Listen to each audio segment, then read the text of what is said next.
Now listen! And black men stop making manhood a disgrace. Do you think Public Enemy changed rap music? They changed it? Yes, they did, because they made it political. It was the only really political rap group ever. We all the same, no one not the same, because we don't know the game. Other rappers used to rhyme about, selling drugs and stuff that happened in the hood. Fight the power! Fight the power! Fight the power. They went back to like Martin Luther King. Have you forgotten that once we were brought here, we were robbed of our name? There was a need for Public Enemy to come along and say, you could do more things with rap music. Revolution, in the easiest instance means change. If you set out to make a difference, then you must know that there must be some holes in the terrain, and that's one thing we noticed, and that's what allowed us to just do it in the first place.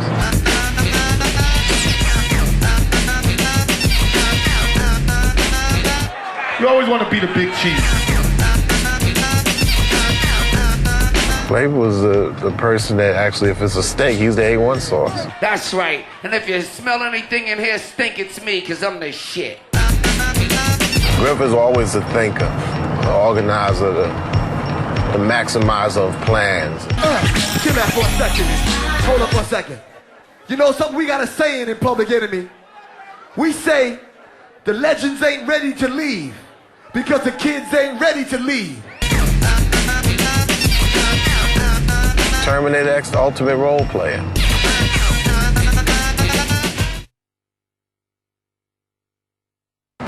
Yeah, this is Roosevelt.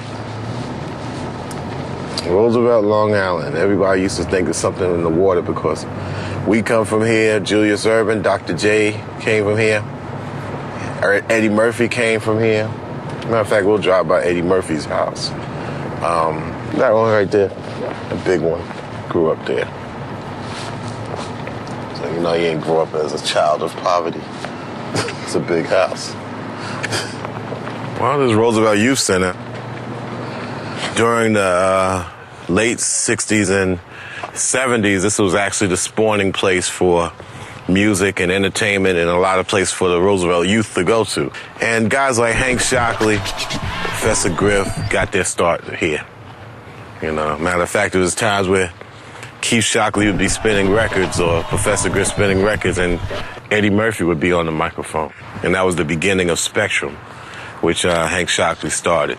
Spectrum was a mobile DJs that I got my start with in 79. Spectrum started around 75.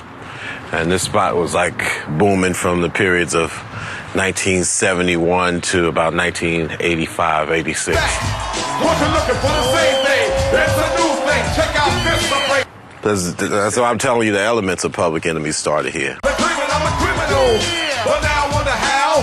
Some people never know. Public Enemy records came out in 1987, so. The minute they see me, fear me. I'm the epitome of Public Enemy. I mean, the youth center kind of closed down in 85 and was boarded up for a long period of time. Let's go inside.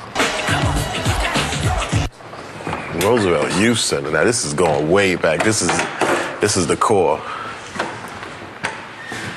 Back in the days, a DJ used to be, set up on stage and do their thing, and people used to actually stand and watch the DJ, and it'd be like this, and people would get their dance on and get their thing on right around here, and the DJ would be actually up there, and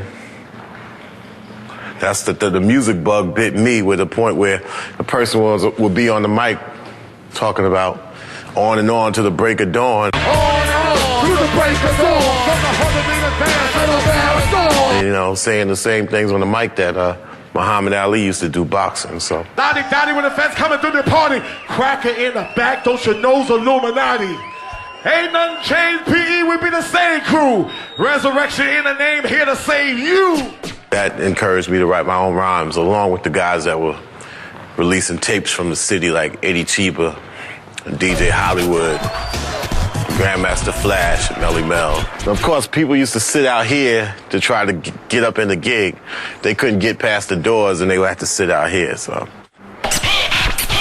Hate's a strong word, but I hate snow. We're rolling through Hempstead right now, just the bottom part of Hempstead, and then we're gonna go to South Franklin Street. It's a tripped out thing because a lot of these buildings here for lease, but they're too damn expensive. So when we were going around trying to look for a place for operations, every place was too expensive. You see the zero is off there now. One night, and the snow was out like this, and we was promoting the gig. So me and Hank was actually, promoting the gig and stapling the poles because we was the king of staples, As we're here, we're stapling and we needed another place to operate because before we was operating out of Hank's mother's basement. We looked around and we saw for rent. And we said, man, this is a nice building. And we made arrangement and we moved up in here in the top floor in the back. And that's where we set up on the famous 510 South Franklin Street Studios. This is as historic for us as the Stax movie theater was for its record label.